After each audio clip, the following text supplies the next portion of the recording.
Mesdames, Messieurs, la réalité et l'histoire politique de notre pays nous enseignent que ce ne sont pas les quelques imperfections et vides contenus dans nos différents textes de loi qui sont à l'origine du vide abyssal que l'on rencontre dans tous les secteurs de notre pays.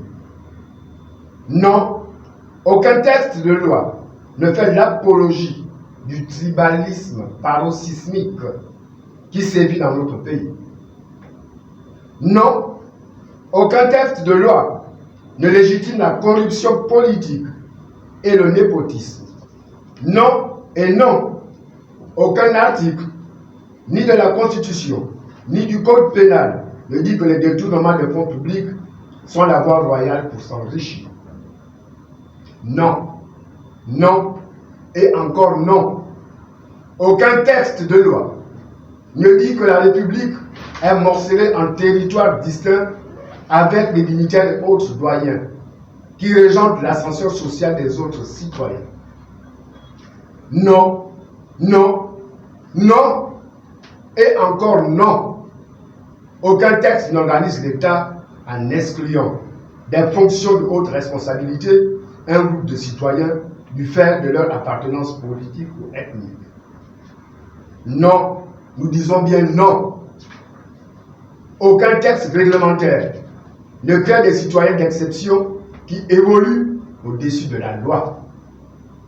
Malheureusement, ces lois non écrites qui dévoilent l'idéal et le principe de la République sont devenues la norme. Et consciemment ou inconsciemment, nous avons laissé faire. Nous avons écarté et mis de côté le principe de la République qui veut qu'elle soit une et indivisible et que tous les citoyens soient égaux devant la loi. Que l'État doit servir et garantir à tous, autant pour moi, les mêmes conditions de vie sans discrimination. Oui, nous pouvons égrener des chapitres entiers pour attester que le problème ce n'est pas tant les textes de loi. D'ailleurs, tout le monde s'accorde souvent à reconnaître que le Gabon a toujours eu d'excellentes batteries de textes de loi. Leur non-application résulte du mauvais rapport à la loi dont font montre ceux qui doivent appliquer et veiller à l'exécution du respect scrupuleux des dispositions de loi.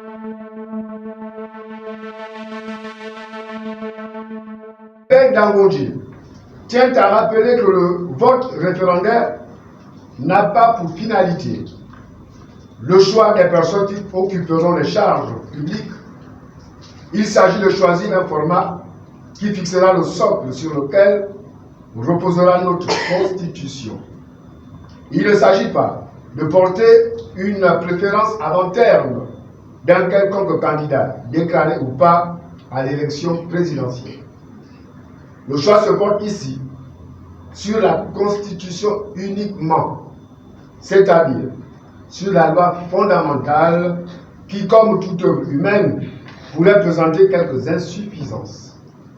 Comme toute règle, la loi fondamentale connaîtra une évolution en fonction des séquences de la vie politique de notre pays et des exigences révisionnistes que l'histoire des peuples impose aux nations.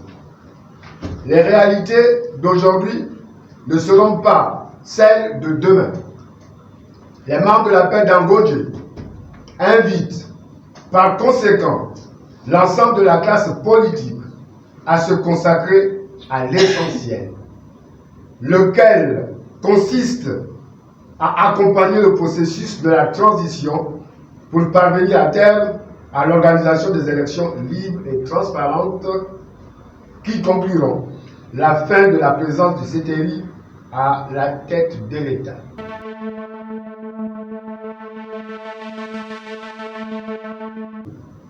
Oui, parce que nous sommes tous comptables, leaders politiques, syndicalistes et acteurs de la société civile, responsables religieux, citoyens, civils et militaires.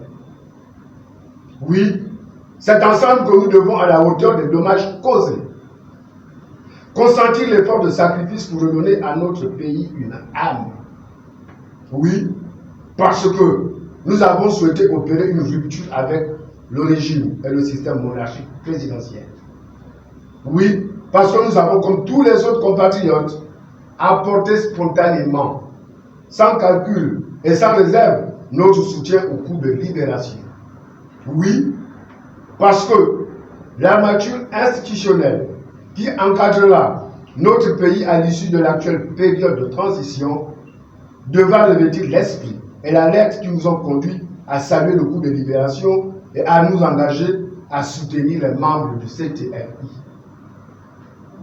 Oui, parce que nous avons participé aux travaux et validé les résolutions du dialogue national inclusif d'Angondje. Oui, parce que l'agenda de la transition contient un chronogramme et un contenu que nous avons tous accepté. Oui, parce qu'il nous faut tourner la page de la transition. Oui, parce que la vie, comme la science, évolue par erreur corrigée. Oui, parce que nous avons foi en la capacité du peuple à opérer le bon choix. Oui, parce qu'il y a un temps pour tout et un temps pour toute chose sous le soleil. Oui, nous voterons et appellerons à voter pour le oui au référendum pour ouvrir une nouvelle page de l'histoire de notre pays. Mesdames, Messieurs, chers compatriotes, notre attachement aux valeurs de la démocratie nous amène à dire que nous soutiendrons et validerons le choix de la majorité tel qu'il soit. Toutefois, nous restons convaincus que le oui l'emportera et pour soutenir notre appel à voter pour le oui au référendum, les partis membres de l'appel d'Angondje vont entreprendre une tournée nationale pour inviter les Gabonais à soutenir le projet de la nouvelle constitution qui a pour socle et référence la constitution de 1991.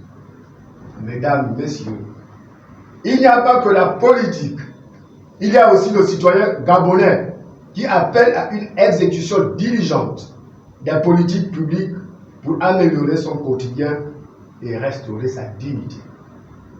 Au cours de notre dernière conférence de presse, nous avons tenu à signaler que de nombreux compatriotes, du fait de la précarité sociale, se sentent exclus des politiques de solidarité.